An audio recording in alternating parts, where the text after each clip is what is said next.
वाली चीज कि आपको चेंजेस पढ़ना है, इंटीग्रेटेड अप्रोच लेकर चलना है। इंटीग्रेटेड मतलब आप अलग अलग चैप्टर नहीं पढ़ रहे हो, आप चेंजेस पढ़ रहे हो। आप तब से देख रहे हैं जब से एंशिएंट वर्ल्ड को आपने देखा, मिडिवल वर्ल्ड को आपने देखा, कैसे दुनिया मिडिवल वर्ल्ड में दुनिया पहुंची, फिर यहां से अब राइज ऑफ द मॉडर्न देखो। कल मैं वही स्टार्ट किया था व्यावसायिक क्रांति से। तो मैंने आपको बताया कि देखिए आप हिस्ट्री में इंफॉर्मेशन नहीं पढ़ रहे हैं, मैंने बिल्कुल हिस्ट्री पढ़ने पढ़ाने का तरीका बदल दिया है। और हमारे स्टूडेंट्स इतने इनलाइटेंड होंगे कि हिस्ट्री की सहायता से वो जीएस के बाकी सब्जेक्ट्स में भी हेल्प ले लेंगे। जैसे आप वर्ल्ड हिस्ट्री पढ़ोगे तो मैं आपको इंटरनेशनल इकोनॉमी भी समझा पाऊंगा, हम आपको इंटरनेशनल रिलेशंस भी समझा पाएंगे, हम इसके साथ आपको international economic evolution, international relation का एवोल्यूशन और आपको वर्ल्ड कॉन्स्टिट्यूशनिज्म का भी आपको इमर्जेंस देखने को मिलेगा। तो उन सबको देखने के लिए आपको थोड़ा बैठ खराब है, इसलिए मुझे यही बोर्ड यूज करना पड़ेगा और मैं यही यूज करने जा रहा हूं। तो मैं आपको बताऊं कि आप यहां पर आपको पढ़ना है वर्ल्ड हिस्ट्री में क्या पढ़ना है, परिवर्तन। आप तथ्य नहीं पढ़ रहे, इंफॉर्मेशन नहीं पढ़ रहे, आप क्या पढ़ रहे हैं, आप परिवर्तन पढ़ रहे हैं। तो परिवर्तन में आपको फार्मूला आप जानते ही हो कि मैंने आर्थिक को पहले क्यों रखा है। मैं आर्थिक को इसलिए रखा क्योंकि जब कार्ल मार्क्स में आगे आपको कार्ल मार्क्स पढ़ाऊंगा, तो जब परिवर्तन होता है तो परिवर्तन में सबसे अहम बात होती है कि उसमें मूल उत्प्रेरणा, मूल कारक की भूमिका कौन निभाता है, विचारधारा निभाती है या भौतिक पदार्थ या आर्थिक भौतिक कारक निभाता है। तो कार्ल मार्क्स से पहले ऐसा माना जाता था कि विचारधारा निभाती है। कार्ल मार्क्स ने इस धारणा को तार तार कर दिया, उसने कहा नहीं, भौतिक आर्थिक कारक निभाता है। इसलिए हम आर्थिक को पहले रखते हैं। हालांकि चलो समाजवादी पद्धति टूट गई, कार्ल मार्क्स का दृष्टिकोण आज तक नहीं गया। अब देखो ना इंडिया का फॉरेन पॉलिसी, तो मैं एक पीटी का क्वेश्चन फॉर्म करता हूं इंडिया के फॉरेन पॉलिसी पर, आप लोग अपना उत्तर देना, उससे पता चल जाएगा। आपके सामने एक प्रश्न मान लो मैं रखता हूं कि भारत वर्तमान में भारत की विदेश नीति को प्रभावित करने वाला निर्णायक कारक कौन है। I am using the term निर्णायक, डिसाइसिव फैक्टर। निर्णायक कारक कौन है? चॉइस नंबर ए, भारत की गुट निरपेक्षता की नीति। चॉइस नंबर बी, भारत की महत्वाकांक्षा। चॉइस नंबर सी, भारत पर भारतीय संस्कृति का प्रभाव। चॉइस नंबर डी, भारत के आर्थिक और सामरिक हित। तो एबीसीडी चार में बोल देता हूं, आप लोग आंसर जो मैं पूछने जा रहा हूं उसमें आप एबीसीडी में ईयर मार्क करना, आप उस वहां पर लिखना ए बी सी या डी। मैं फिर बोल रहा हूं, भारत की विदेश नीति को प्रेरित करने में वर्तमान में निर्णायक भूमिका कौन निभाता है? चॉइस नंबर ए, गुट निरपेक्षता की नीति। चॉइस नंबर बी, भारत की महत्वाकांक्षा, राजनीतिक महत्वाकांक्षा। चॉइस नंबर सी, भारत के सांस्कृतिक मूल्य यानी भारतीय संस्कृति का प्रभाव। और चॉइस नंबर डी, भारत के आर्थिक सामरिक हित। ये चार है एबीसीडी में। Mister Ankur ask my students, वो क्या उत्तर दे रहे हैं? डी। अब सभी लोग आप लोग तो पहले से इनलाइटेंड हो, आप लोगों को इनलाइटेंड होने का सबसे पहला प्रमाण तो मैंने मॉडर्न में ही पा लिया, तभी तो मैं आप लोगों को मिस कर रहा था इतने टाइम से। अब देखिए जाहिर है कि आर्थिक सामरिक हित सबसे निर्णायक भूमिका निभाती है। तो अब इसीलिए हम कोई भी परिवर्तन के मूल में आर्थिक को ही पहले रखते हैं। हालांकि भूमिका बाकी की भी है, बाकी के लिए अगर उसी में वो क्वेश्चन में ये कह देता कि इनमें से किसका प्रभाव है तो तकरीबन सभी हो जाती।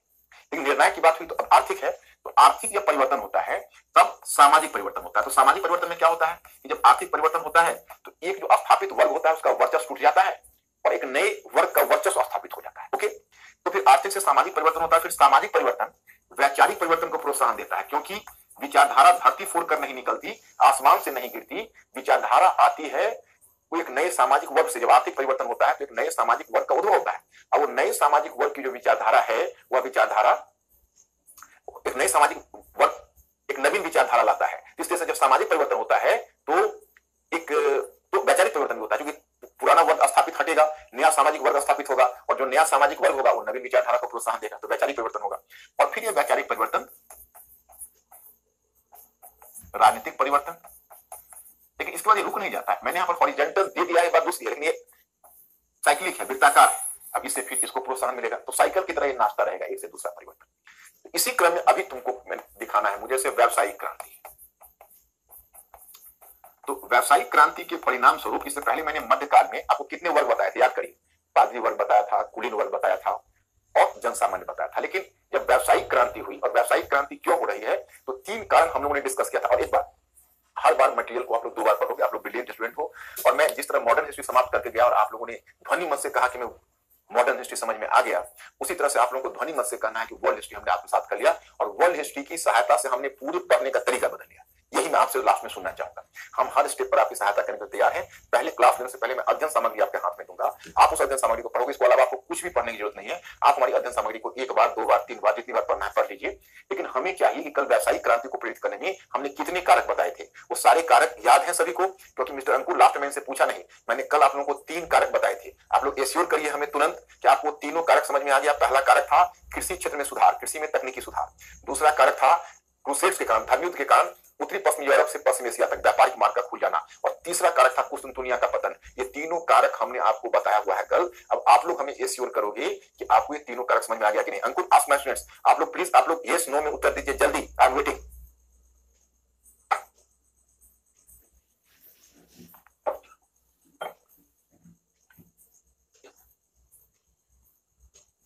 ओके, उत्तर है गुड। तो अब मैं आपको बता रहा हूं कि अब चेंज कैसे, तो जब व्यावसायिक क्रांति होगी तो एक नया वर्ग, व्यापारी वर्ग उभर कर आएगा। उसी व्यापारी वर्ग के लिए हम टर्म का यूज करेंगे मध्य वर्ग। अभी तक हमने मध्य वर्ग शब्द का यूज नहीं किया था, याद करो। मध्य काल में 3 वर्गों की हम लोगों ने चर्चा की, आप लोगों ने देखा, पादरी वर्ग, कुलीन वर्ग और जनसामान्य। अब हम मध्य वर्ग शब्द का यूज करने जा रहे हैं। तो इस व्यापारी वर्ग के लिए हम मध्य वर्ग शब्द का यूज करेंगे। वैसे मध्य वर्ग में केवल व्यापारी वर्ग ही सीमित नहीं है, अलग अलग तरह के पेशेवर समूह भी उसमें शामिल है। आगे फिर मध्य वर्ग में नए नए तत्व जुड़ते जाएंगे, मध्य वर्ग और भी मजबूत होता जाएगा। लेकिन initial phase you can say it was mercantile class, वो मिडिल क्लास है, तो इसलिए इसको मध्य वर्ग हम कहें। एक नए वर्ग का उद्भव होगा। अभी नई वर्ग की विचारधारा होगी, वो पुनर्जागरण होगी। ये नई वर्ग की विचारधारा पुनर्जागरण होगी। अब जब पुनर्जागरण होगा तो राजनीतिक परिवर्तन में होगा। अब देखो, धार्मिक परिवर्तन होगा, धर्म सुधार, और धर्म सुधार से राष्ट्रीय राज्य का उद्भव, यानी राष्ट्रीय राज्य आएगा। और फिर ये इसी तरह से प्रक्रिया चलती रहेगी। व्यावसायिक क्रांति से वाणिज्यवाद आएगा, इसी के साथ आप वाणिज्यवाद देखोगे। तो चलो अब हम लोग समझते हैं इसको, और आप लोग हमें एश्योर करना कि आप लोग क्लियर हो रहे हो कि नहीं, क्योंकि आप लोगों का क्लियर होना जरूरी है। मैंने एक बार के बजाय 2 बार हमें समझाना पड़े, 3 बार समझाना पड़े, लेकिन क्लैरिटी आप लोग हमें बताओगे और मेरे मैटर को बार बार पढ़ के आप लोग अपना विजन क्लियर करोगे। मुझे यही आपको छोटा पड़ जाता है। आगे से हम ध्यान रखेंगे, आगे से इसको हम बड़ा बना के आपको देंगे। इतना नहीं लिखेंगे, छोटा हो जाता है। नहीं अंकुर, हम आगे से वही करेंगे। I will take care.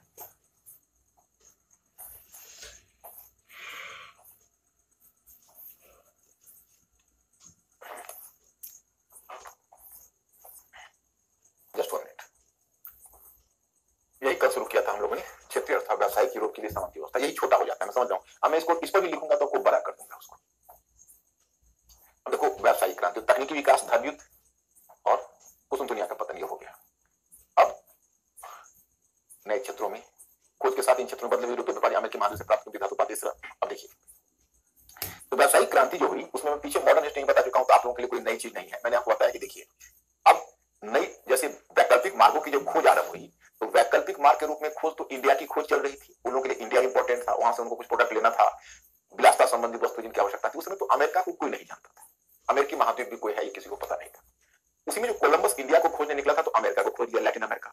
और बाद में इस दौर में जब ब्रिटेन, फ्रांस और डच शामिल हुए, तो उन्होंने उत्तरी अमेरिका को खोज लिया। तो अब इस तरह से जब ये चीजें खोज ली गई, तो उत्तरी अमेरिका से सोने का उत्पादन होता था और दक्षिण अमेरिका से चांदी का।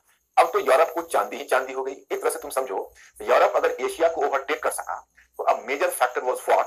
अ major factor was American precious metal. देखो, यूरोप के पास खुद का रिसोर्सेस कहां है? यूरोप के पास खुद का रिसोर्सेस बहुत कम है।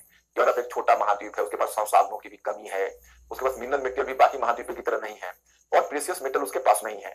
और वह भारत से व्यापार करने के लिए बहुत इच्छुक था, लेकिन भारत और पूरब से वो व्यापार करता, भारत और चीन वगैरह से। ये भारतीय और चीन के प्रोडक्ट की उसकी बहुत मांग थी उसके यहाँ। लेकिन सवाल है, ये प्रोडक्ट वो खरीदता तो देता क्या? क्योंकि भारतीय वस्तुओं की यूरोप में तो मांग थी, यूरोपीय वस्तुओं की भारत में मांग नहीं थी, एक तरफा व्यापार था। तो thanks to American gold and silver, वो भारत व्यापार को सस्टेन कर सके। मैं मॉडर्न इंडिया में बता चुका हूं, आप लोग अच्छी तरह इस बात को जानते हो। तो देखो, अमेरिका धोखे से खोजा गया, but it was going to be much beneficial for Europeans. फिर उन्होंने अफ्रीका के तटीय क्षेत्र में अपने उपनिवेश बनाए। तो इस तरह से उन्होंने 17वीं सदी तक ऑस्ट्रेलिया और अफ्रीका की मुख्य भूमि को छोड़कर संपूर्ण विश्व को कॉलोनाइज कर लिया। ये कहलाया पूरी प्रक्रिया व्यावसायिक क्रांति। अब ये व्यावसायिक क्रांति आगे का परिवर्तन आने वाला है। कैसे परिवर्तन आने वाला है? देखो, अलग अलग मैं आपको पुनर्जागरण तो अलग अलग कराऊंगा, लेकिन कुछ कॉमन बातें मैं आपको बता देता हूं। जैसे देखो, ये डायग्राम को फॉलो करो थोड़ा। व्यावसायिक क्रांति, तो व्यावसायिक क्रांति का परिणाम अलग अलग क्षेत्रों में होगा, जो मुझे समझाना है आपको। जैसे ग्रामीण क्षेत्रों में मुद्रा का प्रवेश, सामंतवाद का पतन, राजतंत्र का उद्भव। अब देखो, ये प्रक्रिया मुझे आपको थोड़ी समझानी होगी, और मैं एक एक समझाता जाऊंगा, आप लोग समझते जाना और हमें ओके करते जाना। Ankur is just like working as a Sanjay, you know, so he will inform me कि whether you people are clear or not, then I move further. देखिए, जैसे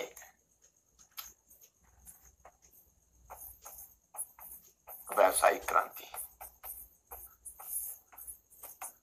तो व्यावसायिक क्रांति होगी तो क्या होगा? मुद्रा का व्यापक लेन देन। अब मुद्रा का व्यापक लेन देन कैसे होगा? जैसे व्यावसायिक क्रांति में तो व्यापार थोड़ा है, जब व्यापार बढ़ेगा तो बैंकिंग पद्धति आई, बीमा company I, banking company I, chambers of commerce I, बड़े बड़े रेगुलेटेड व्यापारिक कंपनी कायम हुई। जो मैंने आपको पहले ही बताया, जो व्यावसायिक क्रांति में इस तरह की बहुत सारी कंपनीज कायम हुई। जैसे जब व्यावसायिक क्रांति हुई तो बड़े बड़े व्यापार करने वाली कंपनियां बनी, जैसे east India company, Dutch east India company, Finch east India company.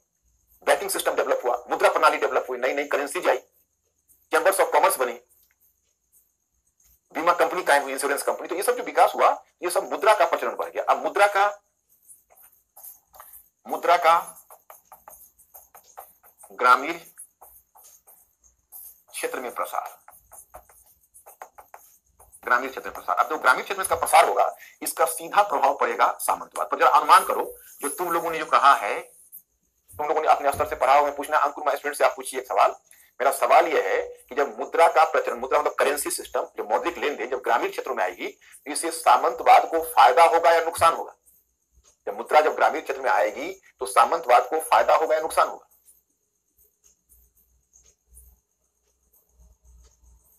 Reply में क्वेश्चन फास्टली, बीच बीच में आपको मेंटली अलर्ट करने के लिए क्वेश्चन पूछता रहूंगा। और चूंकि मेरा क्वेश्चन कई सेकंड के बाद पहुंचता है, आपका भी उत्तर कई सेकंड के बाद, इसलिए आपको फास्टली मेरे प्रश्न का उत्तर देने का प्रयास करना है, ताकि हम लोगों के बीच एक संचार बना रहे, कम्युनिकेशन बना रहे। Loss, good, you are correct. क्यों, मैं बताता हूं। मैंने आपको मेनर प्रणाली और कृषि दास्ता बताइए, वही मेनर प्रणाली में क्या हो रहा है। देखो, मेनर प्रणाली में मैंने बताया कि देखो यही कृषि दास्ता है, कृषि दास्ता सर्फडम। ये लॉर्ड है और इसने भूमि को दो पार्ट में बांटा हुआ है, भूमि को दो पार्ट में बांटा हुआ है, डीमेंस और मेंस यूनो। तो डीमेंस भूमि में उसका उपज आती है और मेंस में रैयतों को बसाया हुआ है। यही मैंने कृषि दास्ता में आपको बताया। तो एक्चुअली है क्या कि यही जान थी सामंतवाद की। सामंतवाद की जो पूरी पद्धति थी वो कृषि दास्ता पर आधारित थी। तो ऊपर जो लॉर्ड है, नीचे बैरन है, नायक है, सब इसी सिस्टम पर पलते थे। उसमें हुआ ऐसा कि यह रैयत, तो रैयत को तो भूमि से बांध दिया गया, मैंने आपको बताया। और रैयतों से अपेक्षा की जाती थी कि 3 दिन वो अपने खेत में खेती करे और बाकी के 4 दिन मुफ्त रूप में जाकर बेगार करे, मुफ्त फ्री लेबर वो डिमेंस में दे। तो क्या होता था कि एक कहावत आपने ग्रामीण क्षेत्रों में सुना होगा, अरे बेगार कर रहे हो क्या? बेगार सब यहीं से, ये तो बेगार है। तो कहा जाता है जो बेगार का काम होता है ना, मुफ्त का काम, वो बहुत बेकार का होता है। क्यों? क्योंकि उसके पास वर्क करने की इंसेंटिव ही नहीं होती। ओके, ये जो रैयत होते थे, तो रैयत क्या करते थे, 3 दिन तो अपने खेत में खेती कर ली, और डिमेंस में 4 दिन करना है तो कंधे पर फावड़ा लेकर खेत में चलना शुरू करेंगे, तो पूरे 1 दिन चलने में लगा देंगे पहुंचने में। अब उसको क्या कर सकते हो आप? कहोगे भाई तुम इतनी जल्दी। अब उनके जो लैंडलॉर्ड के जो उसके पर्यवेक्षक थे या उसके मैनेजर और उसके स्टाफ थे, वो कहते तेजी से चलो, तो कहते इससे ज्यादा मुझे नहीं चला जाता। अब वो कामचोर की तरह रहते और उसमें वो 4 दिन में जैसे तैसे आधा अधूरा काम करते, जिससे खेती ढंग से डिमेंस में हो नहीं पा रही। ओके, और इधर मुद्रा का प्रवेश हुआ, मुद्रा का लेन देन से शुरू हुआ। पहले वस्तु विनिमय प्रणाली थी। तो अब इन किसानों को जो रैयत थे, उनके दिमाग में आने लगा कि यार ये 4 दिन हमसे बेगार लेता है, अगर बदले में हमें फ्री कर दे तो 4 दिन अपना लेबर हम बाजार में बेचकर पैसा कमाएंगे, और इसको थोड़ा सा हम जो ये मेंस जोत रहे हैं इसका थोड़ा रेंट दे देते हैं, इसको थोड़ा हमसे पैसा ले ले रेंट इसके बदले, और ये हमको जोत देंगे, और बदले में हम अगर कहीं 4 दिन अपना लेबर बेचेंगे मार्केट में तो हमको पैसा ज्यादा मिलेगा। इधर लैंडलॉर्ड को भी लगने लगा कि यार ऐसा है कि वैसे भी एक कामचोर है, कुछ काम करता है नहीं, तो अगर हमको एक कैश देते तो उस कैश से हम दूसरे लेबर को बाजार से हायर कर लेंगे, वो ज्यादा एफिशिएंटली काम करेगा। तो कामचोर वैसे भी काम नहीं कर रहा है। तो दोनों का आकर्षण मुद्रा की तरफ हो गया, और मुद्रा का आकर्षण हुआ तो जो पहले इसकी जो खेत से बंधा हुआ था एक तरह से आजाद हो गया, और मेनर प्रणाली टूट गई। अब लैंडलॉर्ड और किसान के बेसिक रिलेशनशिप है वही ब्रेक कर गए। इस कारण से ये पूरा का पूरा जो सामंती ढांचा है, वो सामंती ढांचा चरमरा गया, ये सामंती ढांचा चरमरा गया, ये टूटने के कारण।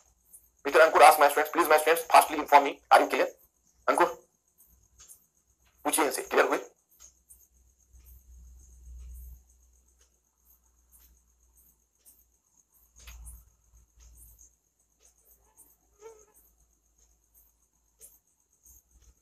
Okay, thank you.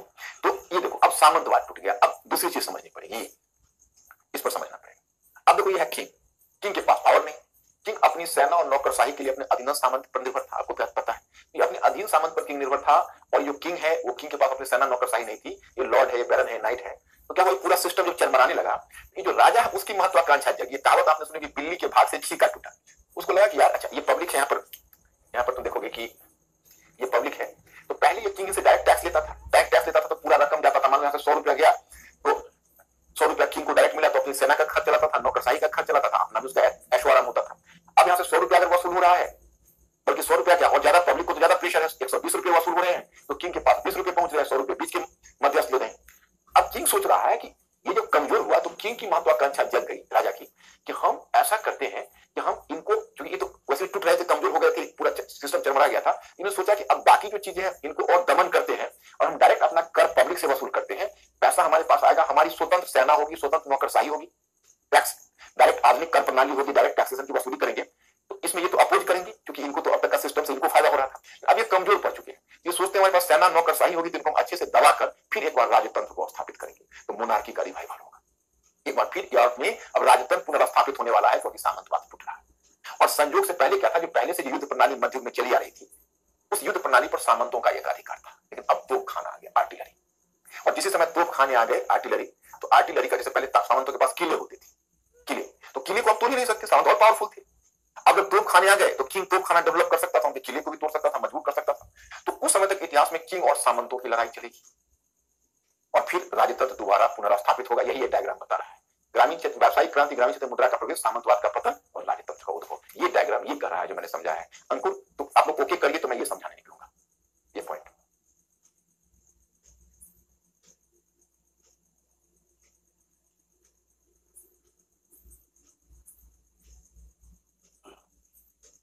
Okay good.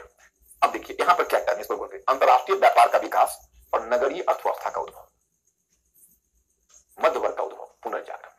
ये प्रक्रिया क्या है इसको देखते हैं। अब देखिए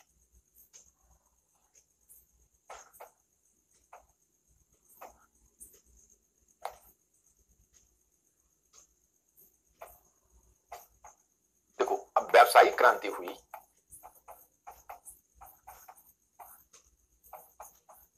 व्यावसायिक क्रांति हुई तो व्यावसायिक क्रांति के परिणाम स्वरूप एक अंतरराष्ट्रीय अर्थव्यवस्था आई,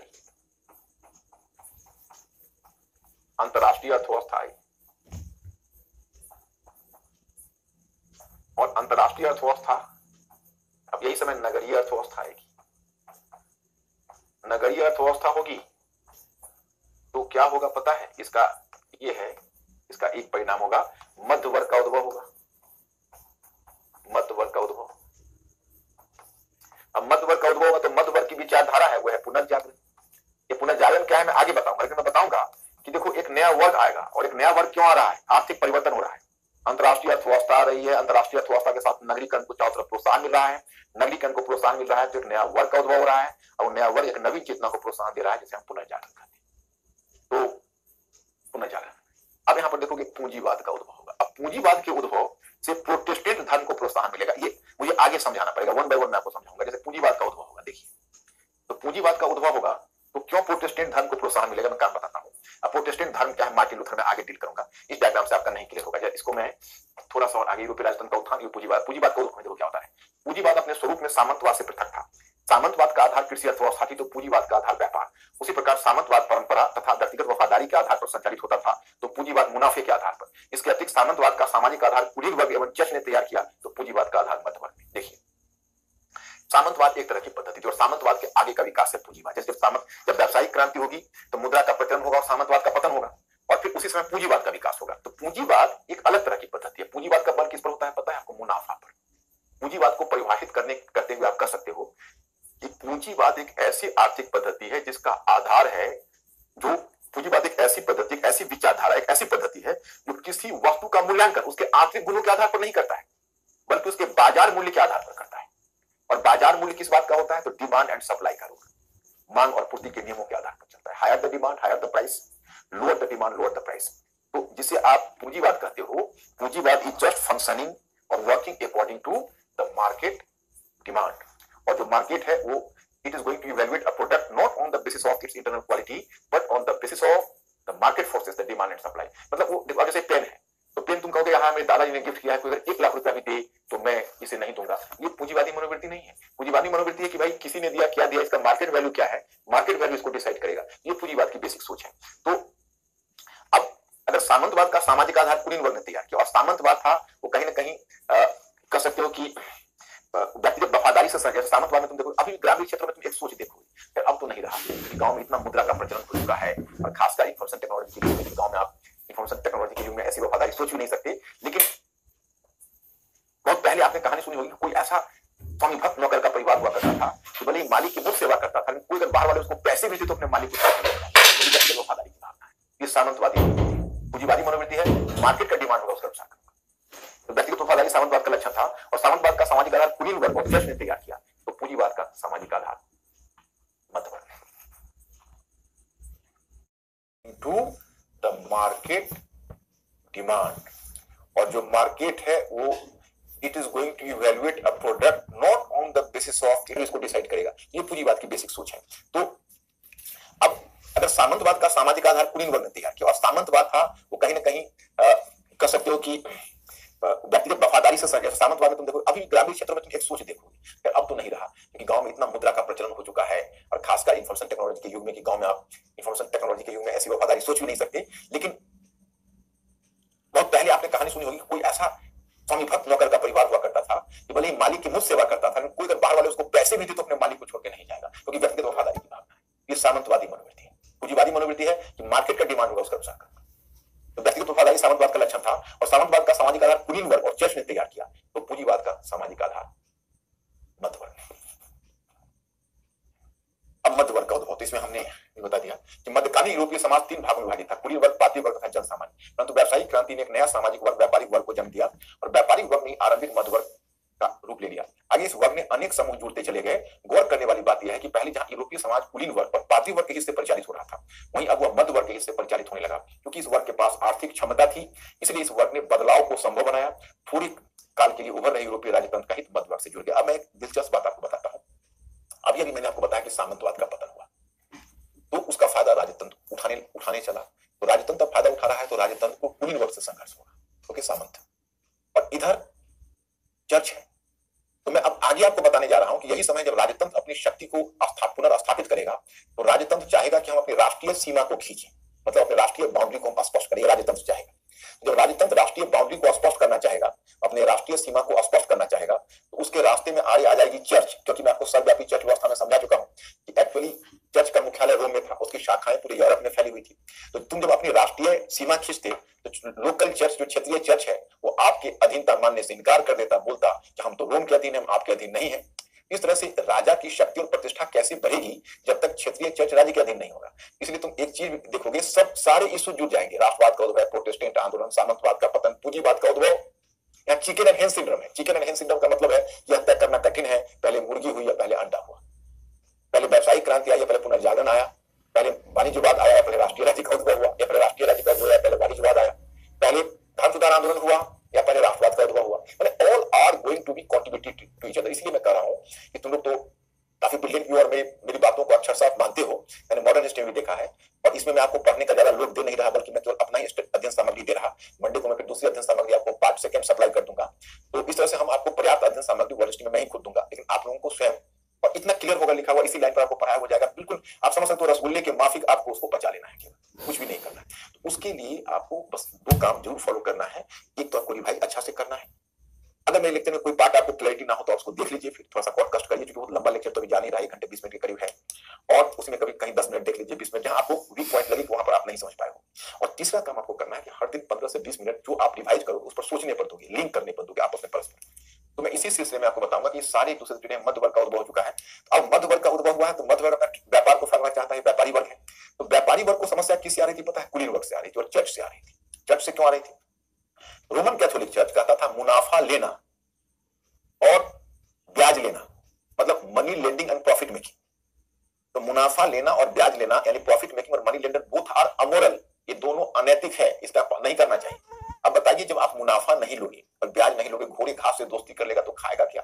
पूरे व्यापार की रीढ़ तो वही मुनाफा लेना और ब्याज लेना है। तो इसी मुद्दे पर जो उभरता हुआ मध्य वर्ग है, वो उभरते हुए मध्य वर्ग की ट्यूनिंग नहीं बैठ पाई चर्च के साथ। इसलिए प्रोटेस्टेंट पंथ होगा जो आगे बताऊंगा, उसको मध्य वर्ग सपोर्ट कर देगा, क्योंकि व्यापारी वर्ग, क्योंकि प्रोटेस्टेंट धर्म कहेगा कि मुनाफा लेना और ब्याज लेना उचित है, उससे व्यापारी वर्ग को फायदा होगा। उसी प्रकार से तुम देखोगे कि व्यापारी वर्ग को कुलीन वर्ग से भी समस्या आएगी, क्योंकि जो कुलीन सामंत है वो क्या कर रहे हैं, हर 10 मील पर, हर 10 कोस पर, हर 5 कोस पर वो अपना एक मतलब चुंगी घर बना देते हैं, और एक व्यापारी को 5 जगह पर चुंगी देनी पड़ती, 10 जगह पर चुंगी देनी पड़ती, क्योंकि जगह जगह पर लॉर्ड हैं अपने अपने और उनकी चुंगी हाउस है, वो चुंगी लेते हैं। अब ये व्यापारी वर्ग या मध्य वर्ग सोच रहा अगर एक बड़ा राष्ट्रीय राज्य बन जाता और पावरफुल किंग हो जाता तो राष्ट्रीय राज्य है वो एक ही जगह चुंगी लेता, पूरे राष्ट्र की एक ही जगह चुंगी होती तो हमारी इतनी तो हमें सहूलियत हो जाती, इतना तो आर्थिक दबाव कम हो जाता। तो जाहिर है कि इधर कुलीन वर्ग को भी चर्च से विरोध है, सॉरी इधर मध्य वर्ग को भी चर्च से विरोध है और कुलीन वर्ग से भी विरोध है, उधर राजतंत्र को भी कुलीन वर्ग से संघर्ष चल रहा सामंतों से, और चर्च से उसको भी सब परेशानी है क्योंकि वो क्षेत्रीय चर्च का राम राज्य के अधीन नहीं है। तो मतलब भूखे ने भूखे से हाथ मिलाया, उभरता हुआ मध्य वर्ग और राजतंत्र के बीच एक अस्वाभाविक गठबंधन बन जाएगा, जो आगे बताऊंगा। अब पुनर्जागरण से भी बताना शुरू करूंगा, अभी देखते हैं क्या है। पुनर्जागरण से शुरू करें तो अब तक आप लोग तुरंत को ओके कर दो कि अभी तक कोई दिक्कत तो नहीं है। अब पुनर्जागरण वन बाय वन डिटेल्स में बताना शुरू करेंगे। अभी मैंने सबका थोड़ा सा जिस्ट आपको बता दिया है, तो अब तक अगर आप क्लियर हो गया तो प्लीज आप एश्योर कर दीजिए और मैं वेट करता हूं, जल्द फास्ट रिस्पॉन्स करिए।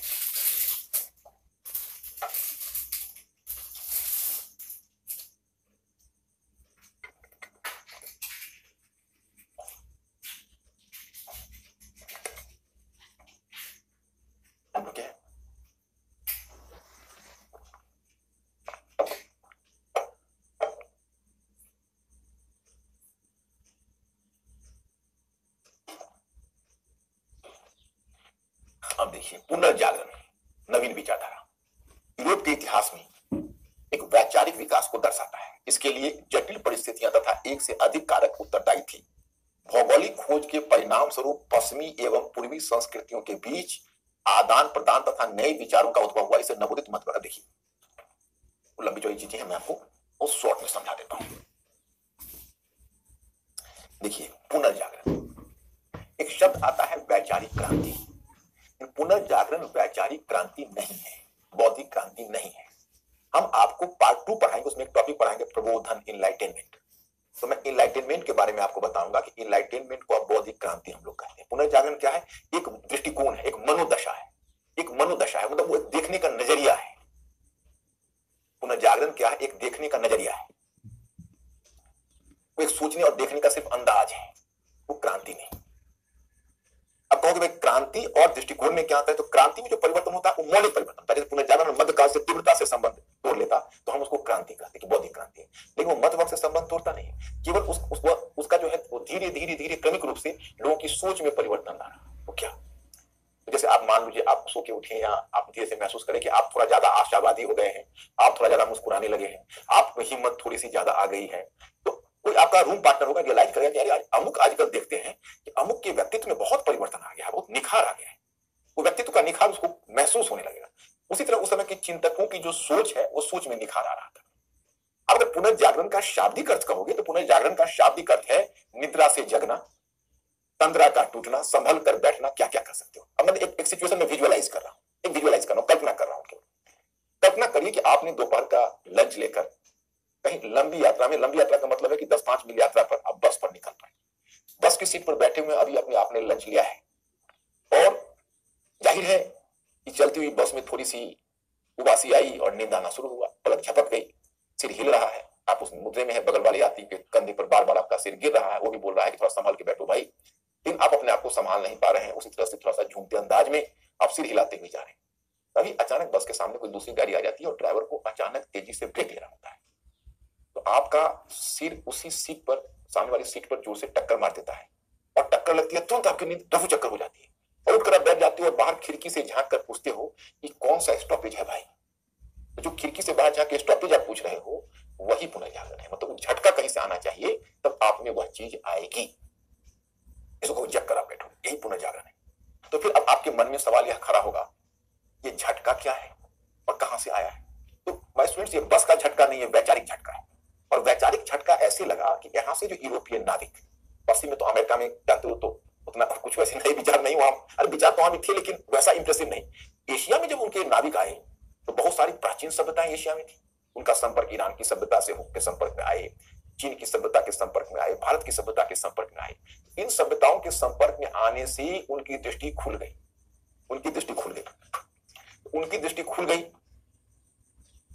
मतलब वो पूरब के विचारों का झटका पश्चिम को लगा, तो पश्चिम को पुनर्जागरण की चेतना आई। अब देखो, आप लोगों ने मॉडर्न हिस्ट्री पढ़ा है, 19वीं सदी में आधुनिक भारत में हमने भारतीय पुनर्जागरण आप लोगों को समझाया था।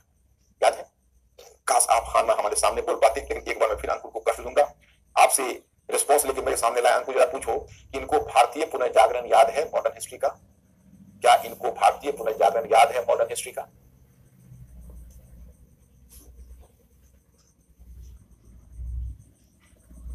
याद है? ओके। मैंने आपको बताया था कि उस काल के जितने भी सुधारक थे, आपको याद होगा, ये सुधारक वैदिक मॉडल की श्रेष्ठता की बात कर रहे थे। कोई उपनिषद, कोई वेदों की परंपरा की बात कर रहा था, वेदों की ओर लौटो का नारा दे रहा था। अब देखिए, पश्चिम वाले कबूल नहीं करते थे कि हमने भी उनकी सभ्यता में कोई योगदान दिया है। जैसे हमारे यहाँ जो 19वीं सेंचुरी का भारतीय पुनर्जागरण हुआ, उसका पूरा क्रेडिट तो वो ले जाते हैं कि पश्चिम की विचारधारा के प्रभाव में भारत में पुनर्जागरण हुआ, लेकिन वह इस बात को कबूल नहीं करते हैं कि 16वीं सदी में जो स्वयं यूरोप का पुनर्जागरण हुआ, वो हमारी विचारधारा के प्रभाव से हुआ। अब ये पुनर्जागरण में होता क्या था कि पुराना आपको मैं ग्रीक सभ्यता और रोमन सभ्यता बताया हुआ है। अब समय आ गया है कि आप उसको समझो। कि पुनर्जागरण में, जैसे पुनर्जागरण शब्द आप प्रयोग करते हो, तो पुनर्जागरण के क्रम में जो प्राचीन सभ्यता थी, ग्रीक और लैटिन सभ्यता, उसमें बड़े बड़े लिटरेचर साहित्य, वहां बड़ी संख्या में साहित्य लिखा गया था। साहित्य उसको कहते हैं क्लासिकल साहित्य। क्लासिकल साहित्य को हिंदी में कहते हैं श्रेण्यवादी। क्लासिकल साहित्य आप सब सुनते हो, उसको कहते हैं श्रेण्यवादी। तो श्रेण्यवादी साहित्य का मतलब हुआ, मतलब क्लासिकल का मतलब हुआ कि एक देखो, क्लासिकल और रोमांटिक दो शब्द है, मैं उसका मतलब बता देता हूं। कि क्लासिकल का मतलब होता है कि साहित्य हो, कला हो, कोई भी चीज जब विकास के उस स्तर पर वो पहुंच जाता है, जब आगे आने वाले पीढ़ी के लिए वह मानदंड बन जाता है, स्टैंडर्ड बन जाता है, तो उसको क्लासिकल बोलते हैं। और रोमांटिक किसको बोलते हैं? जो स्थापित मानदंड के विरुद्ध विद्रोह करता है। जो स्थापित मानदंड चला रहा है, उसके अगेंस्ट में विद्रोह करके वो नए मानदंड स्थापित करने का प्रयत्न करता है, तो उसको रोमांटिक कहते हैं। There is the difference between classical and romantic. तो क्लासिकल ग्रीक और लैटिन साहित्य को क्लासिकल साहित्य कहा गया, जो कि मानक उसको कहा जाता है। अब मैंने आपको बताया था, आप याद करिए कि ईसाई धर्म के उद्भव से पहले ग्रीक और लैटिन साहित्य लिखा गया था, जो क्लासिकल साहित्य था। तो जब ईसाई पंथ आया, ईसाई धर्म आया, तो मैं आपको बताऊं कि ईसाई धर्म के उद्भव के बाद धीरे धीरे लोगों की दृष्टि इहलौकिक से पारलौकिक की तरफ जाने लगी। पारलौकिक की तरफ मोक्ष की बात होने लगी। पादरी लोग भी लोगों को मोक्ष का रास्ता दिखाते थे, जो मैंने आपको पीछे बताया, अच्छे कर्म और क्या कहते हैं आस्था। तो पुरोहित लोग हैं, वो लोगों को मोक्ष का रास्ता दिखाते थे कि आप मोक्ष, ये संसार मतलब पापी है, हम लोग पापी प्राणी है। तो मानव को रोमन कैथोलिक चर्च पापी प्राणी के रूप में चित्रित करता था, जो मोक्ष के लिए घिघिया रहे कि भाई ईश्वर हमें मोक्ष दे दो, संसार में रहना पाप, कोई मन में आनंद की बात आए वह पाप, किसी के प्रति आकर्षण का भाव आए वह पाप। तो रोमन कैथोलिक चर्च वो सबको अनैतिक और पाप और एक मानव को पापी प्राणी के रूप में चित्रित कर रहा था। लेकिन जो पुराना ग्रीक और लैटिन साहित्य है, उसमें मानव का महत्व था, उसमें मानववाद था। मानववाद क्या होता है, शायद अब आप लोग भूल चुके होंगे। जब मैंने आपको मॉडर्न हिस्ट्री में भारतीय पुनर्जागरण पढ़ाया था, तो मानववाद का मतलब मैंने बताया था कि मानव के महत्व पर बल, मैंने मानव को पापी प्राणी नहीं समझना, बल्कि समझना कि मानव इस प्रकृति का एक महत्वपूर्ण चीज है और मानव को सुख पाने का अधिकार है। तो पारलौकिक की जगह इहलौकिक, मतलब हम इसी संसार के सुख को भोगना चाहते हैं, तो मानववाद है, वो इहलौकिकता है। और हम इस संसार को छोड़कर ऊपर के संसार के बारे में सोचते हैं, तो पारलौकिकता है। तो जहां ईसाई पंथ में पारलौकिकता की भावना थी, वहीं प्राचीन यूनानी और रोमन ग्रंथ में इहलौकिकता की भावना थी। तो 16वीं सदी में जिसको तुम पुनर्जागरण चेतना या पुनर्जागरण से संबंधित विद्वान कहते हो, उन्होंने फिर दोबारा यूनानी और रोमन साहित्य के अध्ययन पर बल दिया, क्योंकि यूनानी और रोमन साहित्य में मानव के महत्व का भाव था, जबकि ईसाई पंथ है, ईसाई पंथ में इस मतलब मानव को पापी प्राणी के रूप में चित्रित किया जाता था और मोक्ष की बात कही जा रही थी। तो मैं स्टूडेंट यही पर मैं आपको बताना चाहता कि ये जो तत्व आया है पुनर्जागरण का, अब ये पूरब का जो विचार आया, उसने जो पश्चिम को झटका दिया, वो पश्चिम के झटके से वो अपने अतीत की तरफ गए। जैसे देखिए, अब इसको मिलाइए, जब हमें 19वीं सेंचुरी में भारतीय विद्वानों को जब पश्चिमी विचारों का झटका लगा, तो हम लोग अतीत की तरफ गए थे। जैसे ग्रीक और लैटिन साहित्य की तरफ गए, हम लोग वैदिक साहित्य की तरफ गए। तो वैदिक साहित्य भी मानववाद है। वैदिक साहित्य में मानववाद है कि नहीं? क्यों? लोग यज्ञ भी करते हैं, तो किसके लिए? भौतिक सुखों की प्राप्ति के लिए, मुक्ति के लिए नहीं, मोक्ष के लिए नहीं, भौतिक सुखों की प्राप्ति के लिए। तो वैदिक साहित्य में भी लौकिकता है, वो तो उपनिषद के चिंतन से आया, जिसको हम बुद्ध काल से जोड़ते हैं। वैदिक साहित्य में तो लौकिकता है, लोग प्रजापुत्र और धान्य के लिए उपासना करते थे। आप अगर प्राचीन काल में पढ़ाऊंगा तो बताऊंगा कि वैदिक साहित्य में क्या है, लौकिकता है। वे प्रजापुत्र और धान्य के लिए उपासना करते थे, मोक्ष और निर्वाण के लिए उपासना नहीं करते थे। ये वैदिक साहित्य की विशेषता है। Mister Ankur, ask my students, यहां तक समझ गए तो मैं फिर आगे बढ़ूंगा। आप लोग बताना कि आप यहां तक समझ गए, फिर मैं आगे बढ़ूंगा।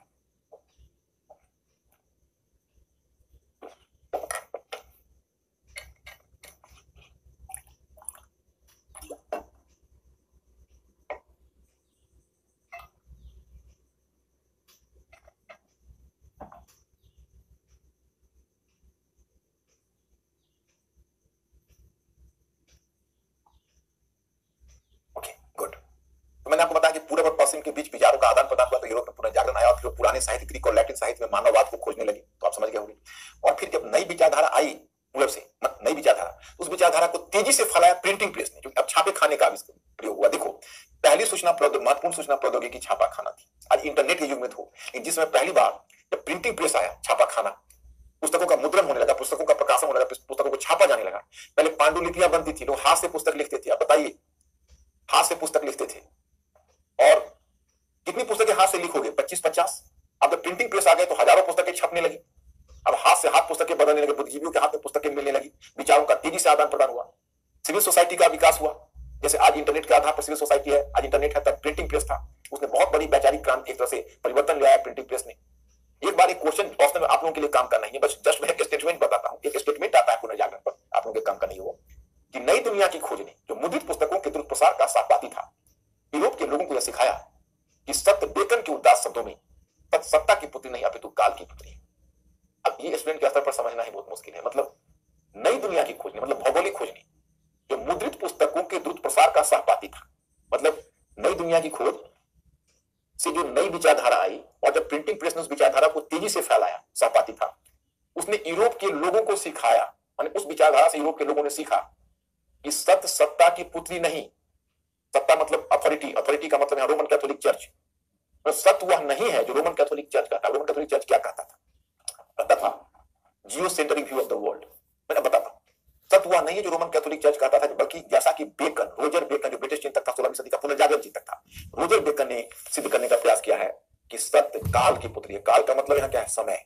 सत्य वह नहीं है जो रोमन कैथोलिक चर्च कहता है, सत्य वह है जो समय के द्वारा जो स्वीकृत है। तो बड़ा अच्छा स्टेटमेंट ये था। तो अब देखो रोमन कैथोलिक चर्च क्या लोगों के दिमाग में भर रहा था, वो कहा था geocentric view of the world. Geocentric view of the world का मतलब हुआ कि पृथ्वी स्थिर है और सूर्य उसके चारों तरफ चक्कर लगा रहा है, मतलब the earth is static and sun revolves around the sun. सूर्य ही चारों तरफ चक्कर लगा रहा है, सारे ग्रह नक्षत्र पृथ्वी के चक्कर लगाते हैं, ब्रह्मांड के केंद्र में पृथ्वी। और जो उसके विरोध में बोलता था उसको दंड। जदार्नो बुर्नो ने जब उसको इस विचार को चुनौती देने की कोशिश की तो उसको एक धार्मिक न्यायालय चर्च का होता था, उस धार्मिक न्यायालय ने उसको बुला के उसको मृत्यु दंड दिया और जिंदा जला दिया। कोपरनिकस इस निष्कर्ष पर पहुंचा, उसको कहते हैं heliocentric view of the world. Heliocentric view of the world का मतलब है कि पृथ्वी स्थिर है, सूर्य स्थिर है, मतलब पृथ्वी सूर्य के चारों तरफ चक्कर लगा रही है और पृथ्वी ब्रह्मांड के केंद्र में नहीं है। उसको कहते हैं heliocentric view of the world. पृथ्वी सूर्य के चारों तरफ चक्कर लगा रही है। इस विचार पर कोपरनिकस पहुंचा, लेकिन उसको रोमन कैथोलिक चर्च के डर से इस विचार को प्रकाशित करने का साहस नहीं। गैलीलियो ने जब टेलीस्कोप लाया तो टेलीस्कोप से गैलीलियो ने पता लगाया, देखा कि नहीं, पृथ्वी सूर्य के चारों तरफ चक्कर लगा रही है। और जब गैलीलियो ने यह विचार दिया, मैं students you will surprise to know that Roman Catholic church ने उसको वहां से आदेश भेजा, चर्च के पोप ने, या तो अपने विचारों को वापस ले लो या फिर दंड भुगतने के लिए तैयार रहो। गैलीलियो डर गया, अपने विचार को वापस ले लिया। लेकिन जब एक बुद्धिजीवी को अपने विचार के अगेंस्ट में काम करना पड़ता है तो उसकी आत्मा गवाही नहीं देती है। वही बात गैलीलियो पर लागू हुई। गैलीलियो के बारे में कहा जाता है अपने घर में वो बैठा बैठा चीख पड़ता था, but what do I do, the earth still revolves, परंतु मैं क्या करूं, पृथ्वी तो अभी भी घूम रही है। मतलब उसको ये लगता था कि भाई देखो आपने मुझे विचार वापस लेने के लिए कहा, मैंने ले लिया, लेकिन सत्य तो यही है कि पृथ्वी ही सूर्य के चारों तरफ चक्कर लगा रही। तो ये था चर्च की ज्यादती। अब पुनर्जागरण आएगा, धर्मोद्धार आंदोलन होगा, यूरोप में ढेर सारे परिवर्तन होंगे, मतलब आधुनिक पश्चिम का उद्भव होगा। देखो हमारे यहाँ ऐसा कभी हुआ, आप तो एंशिएंट हिस्ट्री अभी मैंने आपको नहीं पढ़ाया, मेजर हिस्ट्री नहीं पढ़ाया, हमारे यहाँ विचारों की आजादी प्राचीन काल से ही थी। विचारों पर हमारे यहाँ एक ही बुराई रही, इसके लिए हमें पूरे इतिहास में लज्जित होना पड़ता है स्टूडेंट्स, वो है कास्ट सिस्टम, कास्ट एक्सप्लॉयटेशन। जहां तक जेंडर एक्सप्लॉयटेशन का बात है तो भी बुरी चीज है, लेकिन जेंडर एक्सप्लॉयटेशन हमारे यहाँ अकेला नहीं था, पूरी दुनिया में था। लेकिन अच्छा वहां रेशियल एक्सप्लॉयटेशन था, नस्लीय विभाजन वहां था, जातीय विभाजन था, एथनिक डिवीजन।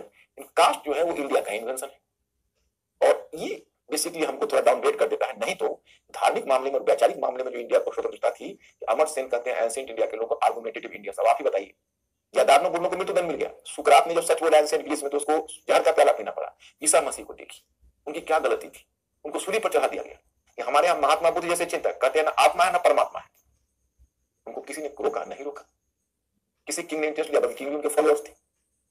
क्योंकि हमारे यहाँ हिंदू धर्म की प्रकृति अलग थी। ये मैं इसलिए नहीं बता रहा हूँ कि हिंदू धर्म अच्छा था और ये था, इसलिए नहीं कर रहा हूँ।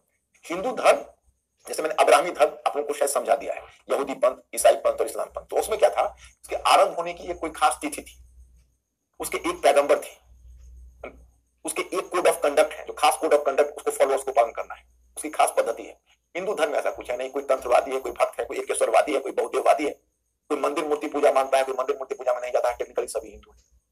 तो यहाँ पर वह चीज है ही नहीं, इसलिए जो जो बोलता है वहां पर क्यों बोलता है? जैसे अब मान लो इस साइड तंत्र के विरोध जाता है, यहाँ पर जो कोई बोलेगा तो कहीं तंत्रवाद के विरोध में जाएगा, कहीं भक्ति के विरोध में जाएगा, कहीं केशववाद में। अब मान लो मंदिर मूर्ति पूजा, तो कबीरदास ने जो मंदिर मूर्ति पूजा पर बोला या उन्होंने उलेमाओं को और पंडितों को जो निशाना बनाया, क्या यूरोप में संभव था? सोचिए, कबीरदास ने क्या कहा, पत्थर पूजे हरि मिले तो मैं पूजू पहाड़, ताते में चक्की भली पीस खाए संसार। ऐसा संभव था यूरोप में बोलना? लेकिन वह यूरोप आधुनिकीकरण आगे बढ़ गया, हम लोग पीछे छूट गए। क्यों छूट गए? यही देखना है आपको, और ये आधुनिक पश्चिम का उद्भव कैसे हो रहा है वो देखना है। तो अब चलिए मैं पुनर्जागरण की कई सारे लक्षण आपको बता रहा हूं। उत्सुकता और खोजी दृष्टि। पर उत्सुकता और खोजी दृष्टि का मतलब हुआ यहीं से विज्ञान का विकास हुआ। या तो विज्ञान के विकास में सबसे बड़ी बाधा क्या है? विज्ञान के विकास में सबसे बड़ी बाधा होती है धर्म का मस्तिष्क पर गहरा प्रभाव। उत्सुकता का मतलब है कि हमारे मन में जिज्ञासा होगी, तो ऐसा क्यों हुआ, ऐसा क्यों हुआ। सेंस ऑफ क्यूरियोसिटी नहीं रहेगी तो साइंस डेवलप नहीं करेगा। अब न्यूटन ने फल को नीचे गिरते हुए देखा और प्रश्न किया कि फल नीचे क्यों गिर रहा, ऊपर क्यों नहीं जा रहा। अब अगर रोमन कैथोलिक चर्च से सवाल पूछा जाता तो जवाब देता कि पापी प्राणी ईश्वर की लीला में टांगा रहता है, जब फल खाने वाले नीचे हैं तो फल ऊपर क्यों जाए। तो वहीं पर उत्सुकता समाप्त हो जाती और खोज बंद हो जाती। न्यूटन खोज बंद हो जाती है। न्यूटन ने इस पर सोचा फल क्यों नीचे जा रहा, और जब सोचना शुरू किया तो थ्योरी ऑफ ग्रेविटेशन आ गई, गुरुत्वाकर्षण का सिद्धांत है। इसी तरह से साइंटिस्ट वहां पर जितने सारे जो न्यूटन है उसको देखा, उसी तरह से हर तरह के प्रयोग। उत्सुकता एक है। दूसरा है साहसिक मनोभाव का। साहसिक मतलब एक sense of adventure. Sense of adventure कहां से आता है पता है आपको? ये आता है जब हमें अपने ऊपर विश्वास होता है। जैसे पहले रोमन कैथोलिक चर्च ने पढ़ाया हुआ था कि मानव पापी प्राणी है, वो ईश्वर की कृपा के लिए उसको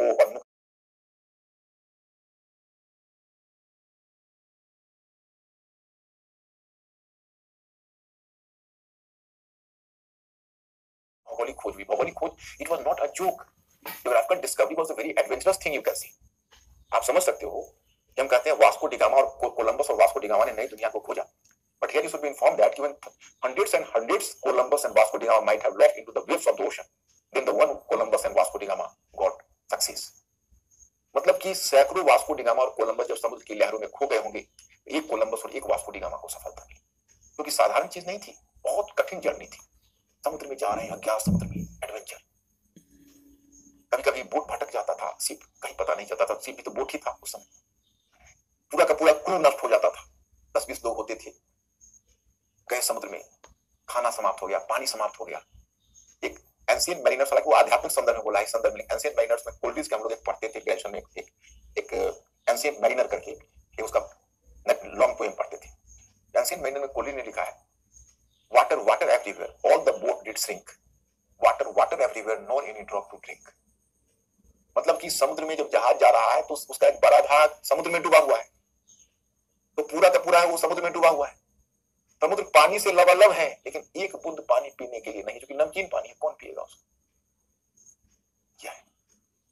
यह है एडवेंचर। कई बार जब घर में न्यूज़पेपर में बैठ के न्यूज पढ़ते रहते हैं और उसमें लिखा रहता कि भाई माउंट एवरेस्ट पर चढ़ते हुए माउंटेनियर्स के 5 या 7 लोग बर्फ में दबकर मर गए, उनका पता नहीं चला। कई बार लगता है क्या जरूरत थी, अपने बीवी बच्चों के साथ घर में खुश बैठी हुई थी, क्यों गए माउंट एवरेस्ट पर चढ़ने। ये सेंस ऑफ एडवेंचर है। सेंस ऑफ एडवेंचर व्यक्ति मैं कर सकता, ये फीलिंग है। ये फीलिंग कहां से आई? पुनर्जागरण से आई। तो मानव जैसे हमारे अपने पावर में, देखो हमें अपने व्यक्ति तो अपने पावर में विश्वास होगा, तब हम अपने आप को जब वो फीलिंग आएगी तब तो हम कुछ कर सकेंगे। कुछ करने की जो मानव में जो चीज आती है, कहां से आती है? ये आती है धर्मनिरपेक्ष भाव से। मतलब हम ईश्वर पर डिपेंड नहीं है, मैं खुद कर सकता हूं। तो ये भाव जो आता है ये मानव को एडवेंचरस बनाता है। नेक्स्ट है मानववाद। मानववाद वही है, ईश्वर के समानांतर मानव का महत्व, जो मैं आपको आदि के बताया था। ईश्वर के समानांतर मानव का महत्व बढ़ गया था, पारलौकिकता के समानांतर अलौकिकता, इस संसार को महत्व देना को महत्व दिया गया। जैसे देखो, मानववाद का मतलब हुआ कि मानव और मानव की व्यक्तित्व को महत्व देना, मानव के गौरव पर बल देना, और मानव को इस संसार का एक प्रतिष्ठित प्राणी के रूप में स्वीकृति देना। और उसका एक पक्ष यह भी होता है कि हम उस संसार के बारे में सोचने के बजाय इस संसार को महत्व देंगे, माने पारलौकिकता की जगह अलौकिकता पर बल देंगे। नेक्स्ट वन देखते हो व्यक्तिवाद। तो व्यक्तिवाद का मतलब हुआ कि व्यक्तिवाद, इंडिविजुअलिज्म से तात्पर्य है व्यक्ति की निजी पहचान, इसके व्यक्तिगत सुख दुख को समझना। माने व्यक्ति की जो निजी पहचान है और उसका जो निजी सुख दुख है, वो व्यक्ति की पहचान, उसके निजी सुख दुख को समझना। इस काल में पहली बार आत्मकथा लिखी जाने लगी। मतलब अब देखो, मानववाद और व्यक्तिवाद में फर्क है, थोड़ा सा फर्क है। मानव में हम पूरे मानव की बात करते हैं, व्यक्ति में मानव से अलग करके एक व्यक्ति की बात करते हैं। एक व्यक्ति, उसका सुख दुख, उसकी निजी पहचान, मैं। व्यक्तिवाद में मैं। पहली बार एक सेलिनी नामक लेखक है, सेलिनी नामक लेखक ने अपनी आत्मकथा लिखी, ऑटोबायोग्राफी। बताइए, उसने ऑटोबायोग्राफी लिखना एक व्यक्ति के लिए बहुत बड़ी बात थी। पुनर्जागरण मतलब चर्च यही कह रहा होगा, पोप यही कह रहा होगा कि ये पापी प्राणी, लेकिन तुम संसार में जी रहे हो, वह पाप कर रहे हो, अपने पाप की कहानी भी तुम लिखने लगे, पाप की कहानी भी लिखने लगे। तो बेसिकली ये इसके पीछे यही भाव है कि that is the point here, you can see. अब धर्मनिरपेक्षता, यहां धर्मनिरपेक्षता से तात्पर्य है उन पादरियों की आलोचना जिनकी कथनी और करनी है, उन पादरियों की आलोचना करना जो बोलते कुछ और है, करते कुछ और है। देखो, धर्मनिरपेक्षता का वो अर्थ नहीं है जो आज है, बल्कि उनकी आलोचना करना उन पादरियों की। कुछ पादरी थे जो बातें बड़ी बड़ी बोलते थे, उनका जो काम है वो निम्न कोटि का होता था, तो उनकी कथनी करने में आता था, लोगों के मस्तिष्क पर धर्म का प्रभाव कम हुआ। इस प्रकार पुनर्जागरण यूरोप में नवीन संस्कृति को प्रोत्साहन दिया। देखो, आगे का परिवर्तन होना है क्योंकि लोगों के मस्तिष्क पर धर्म का प्रभाव कम होगा, पादरियों की आलोचना शुरू होगी। और मैं आपको आगे धर्म सुधार आंदोलन बताऊंगा। तो धर्म सुधार आंदोलन के भी दो पक्ष हैं, पहला पक्ष है प्रति धर्म सुधार आंदोलन और दूसरा पक्ष होगा उसका प्रोटेस्टेंट आंदोलन। तो ये हुआ 5 के 5 इसकी विशेषता और पुनर्जागरण का प्रभाव। अब देखो, इसके प्रभाव को पढ़ना है, किस पर पढ़ना है? साहित्य पर पढ़ना है, कला पर पढ़ना है, सोच पर पढ़ना है। इंसान की सोच को ही बदल दिया। जैसे तुम लोगों ने शेक्सपियर का नाम सुना है, शेक्सपियर, क्रिस्टोफर मार्लो का नाम नहीं सुना होगा, सर्वेंटिस एक स्पेनिश राइटर है, उसका नाम नहीं सुना होगा, उसने डन क्विक्सोट लिखा है, लेकिन आपने शेक्सपियर का जरूर नाम सुना होगा। तो शेक्सपियर की जो अधिकांश प्ले है, तो here you have to inform that कि शेक्सपियर का जो अधिकांश प्ले है, वो अधिकांश प्ले तो इसी 16वीं सदी का है। शेक्सपियर 16वीं सदी का लेखक है, पुनर्जागरण लेखक है। तो शेक्सपियर की जो ट्रेजेडी भी है उसमें देखते हो, उसमें क्या है? व्यक्ति का भाग। शेक्सपियर की रचना में मानववाद और व्यक्तिवाद, क्रिस्टोफर मार्लो की रचना में मानववाद है, व्यक्तिवाद है। अब देखो इसमें कला है, तो कला में लोगों की मानववाद व्यक्तिवाद व्यक्त हुआ है। Michelangelo, Leonardo da Vinci, Raphael, ये सब चित्रकार है अपने टाइम के। चित्रों में उन्होंने मानव को महत्व दिया है। धर्म का प्रभाव कम हो रहा है, मानव का महत्व बढ़ रहा है। आप देखोगे राजनीतिक यथार्थवाद का जनक माना गया प्रिंस के लेखक, द प्रिंस के लेखक मैकियावेली उसका राजनीतिक चिंतक है, जिसने राजनीतिक यथार्थवाद लाया पहली बार। हालांकि बाद में ये बात गलत सिद्ध हो गई, क्योंकि जो श्रेय मैकियावेली को दिया जाता है उसका वास्तविक श्रेय मिलना चाहिए चाणक्य को। वह चाणक्य जो हमारे यहाँ का चिंतक है चाणक्य, उसका वास्तविक श्रेय तो चाणक्य को है, लेकिन अब तक वो श्रेय मैकियावेली को मिलता रहा है। ये विडंबना है, इस श्रेय मैकियावेली को मिलता रहा। तो ये हुए पुनर्जागरण चिंतक। अब यही से धर्मनिरपेक्षता का जो विचार निकलेगा उससे प्रोटेस्टेंट आंदोलन को भी प्रोत्साहन मिलेगा। तो एक बार थोड़ा आप मिस्टर अंकुर को एश्योर कर दीजिए ताकि मैं जान जाऊं आप लोग पुनर्जागरण को समझ गए या कोई कसर है।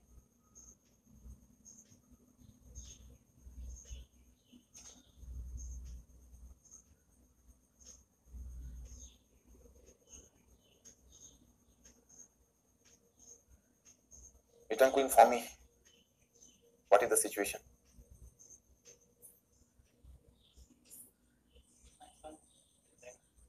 Okay.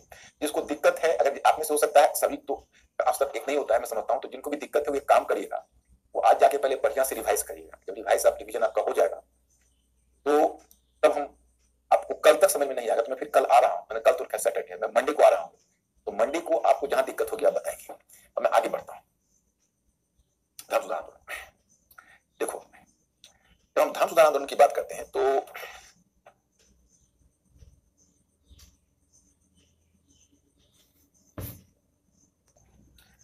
अब आप सुनोगे धर्म सुधार आंदोलन।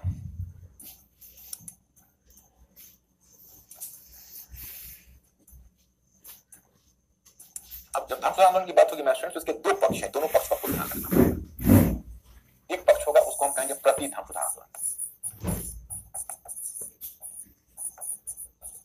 प्रति धर्म सुधार आंदोलन। प्रति धर्म सुधार आंदोलन का मतलब हुआ, ब्रैकेट में कर सकते हो, काउंटर रिफॉर्मेशन।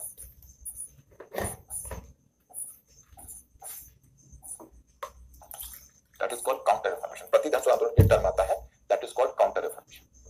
और दूसरा है प्रोटेस्टेंट आंदोलन।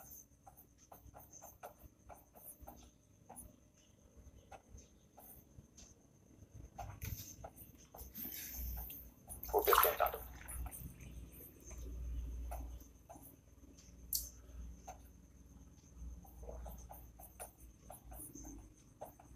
प्रोटेस्टेंट आंदोलन। अब देखिए, आप दोनों के अंतर को समझिए। Whenever you are asking the term counter reformation, what it mean? Counter reformation का मतलब हुआ कि इसका इंटेंशन अच्छा है। काउंटर रिफॉर्मेशन चाहता है कि धर्म रोमन कैथोलिक चर्च व्यवस्था में जो कुछ एक कमजोरियां हैं, उन कमजोरियों में सुधार लाकर उसकी आलोचना करके, पादरियों की आलोचना करके और धार्मिक बुराइयों में थोड़ा सुधार लाकर रोमन कैथोलिक चर्च व्यवस्था को मजबूत बनाए। तो उसका इंटेंशन है रोमन कैथोलिक चर्च के व्यवस्था के पक्ष में। और प्रोटेस्टेंट आंदोलन है जिसने रोमन कैथोलिक चर्च व्यवस्था को ही अस्वीकार कर दिया, कहा चर्च की पूरी पद्धति ही गलत है। मतलब अगर आप प्राचीन भारत के संदर्भ में या भारतीय परंपरा में देखेंगे तो आपको दिखेगा कि जो वैदिक कर्मकांड था, जिसको आप वैदिक यज्ञ कहते हो, तो उसके विरुद्ध दो प्रतिक्रिया। एक प्रतिक्रिया उपनिषद की, उपनिषद वैदिक कर्मकांड की आलोचना करके, यज्ञ की आलोचना करके वो वैदिक धर्म को मजबूत बनाना चाहता है। लेकिन वही बौद्ध और जैन पंथ है, उसने वैदिक धर्म को ही नकार दिया। इस तरह से प्रोटेस्टेंट आंदोलन बौद्ध पंथ का विद्रोह है। तो काउंटर रिफॉर्मेशन उपनिषद का सुधार, और जो काउंटर रिफॉर्मेशन है प्रति धर्म सुधार आंदोलन, उसका आधार पुनर्जागरण नहीं तैयार किया है। ये पुनर्जागरण ने जो धर्मनिरपेक्ष चेतना को प्रोत्साहन दिया, पादरियों की आलोचना वहीं से शुरू हुई। उस समय जर्मनी में इरास्मस जैसे सुधारक आए और उसने प्रति धर्म सुधार आंदोलन शुरू किया। बाद में उससे बहुत और भी जुड़ते चले गए। तो ये दोनों में अंतर है। जब काउंटर रिफॉर्मेशन कहेंगे, प्रति धर्म आंदोलन प्रोटेस्टेंट आंदोलन से पहले शुरू हो गया था काउंटर रिफॉर्मेशन, लेकिन जब प्रोटेस्टेंट मूवमेंट शुरू हुआ तो फिर प्रति धर्म आंदोलन और भी तेज हो गया। अब देखिए प्रोटेस्टेंट मूवमेंट का आधार कैसे तैयार हुआ। तो एक जर्मनी में एक जगह थी विटेनबर्ग, वहां पर नाम था, उसका नाम है विटेनबर्ग, जर्मनी में थी। तो विटेनबर्ग में एक पादरी था जिसका नाम था मार्टिन लूथर। तो पहला विद्रोह उसी मार्टिन लूथर ने रोमन कैथोलिक चर्च व्यवस्था के विरुद्ध किया। उसने क्या किया कि विटेनबर्ग के चर्च पर 95 थेसिस टांग दिए। 95 थेसिस का मतलब है 95 सवाल, और रोम के पोप से उसका उत्तर मांगा कि आप उत्तर दीजिए कि ये बुराई ये क्या है, आप इसका क्या जवाब देते हैं। ये तो डायरेक्ट पोप को चैलेंज था, बहुत बड़ी धृष्टता उसने की थी, और उसके लिए उसको मृत्यु दंड तक मिल सकता था, धार्मिक न्यायाधिकरण में बहुत बड़ी सजा मिल सकती थी। ये मार्टिन लूथर बच कैसे गया? बचा इसलिए अब रोम का पोप उसको आदेश भेजता कि उपस्थित हो और दंड भुगतो।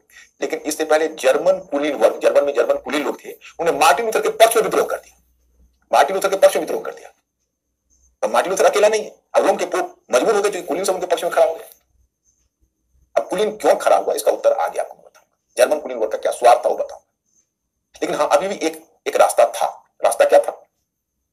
तो पवित्र रोमन साम्राज्य में आपको कल परिचय करा चुका हूं, कोई नई चीज तो नहीं है। तो पवित्र रोमन साम्राज्य तो बहुत पावरफुल था, आप जानते हो। वो तो जर्मन कुलीनों को भी कुचल सकता था। तो पवित्र रोमन साम्राज्य तो मार्टिन लूथर और जर्मन कुलीनों का विद्रोह दबाता था, क्योंकि पवित्र रोमन साम्राज्य तो चर्च की तलवार था, चर्च का सुरक्षा मतलब संरक्षण देता था पवित्र रोमन साम्राज्य।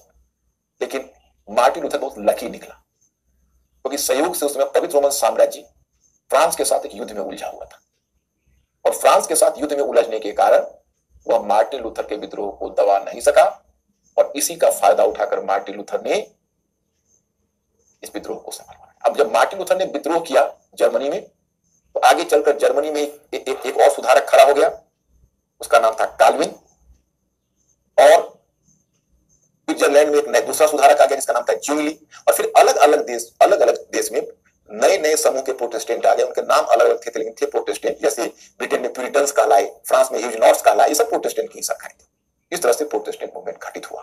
अब सवाल खड़ा होता है, इतना जंगल की आग की तरह प्रोटेस्टेंट मूवमेंट फैल गया, इसके पीछे कारण क्या थे? अब मैं स्टूडेंट्स यहाँ हमें रुकना होगा। अब मैं आपसे फिर कहूंगा कि लास्ट तक आप लोग पढ़ के आ जाइएगा। मैं अगली क्लास में इस एरिया को करके समाप्त करना चाहूंगा। तो आप लोग इसको पढ़ के 98 नंबर पेज तक, लास्ट तक आप, जहां यूरोपीय संस्कृति में परिवर्तन करना, यूरोपीय आधुनिकता को प्रोत्साहन, यहां तक आप पढ़ के आ जाइएगा, क्योंकि ये जगह तक मैं आपको कवर करूंगा एरिया। सो मैं स्टूडेंट्स अब आज मैं यही रुकता हूं, और टाइम इज ओवर। अब मैं फिर आपसे मंडे को मिलता हूं। बहुत अच्छा लगा, थैंक यू वेरी मच।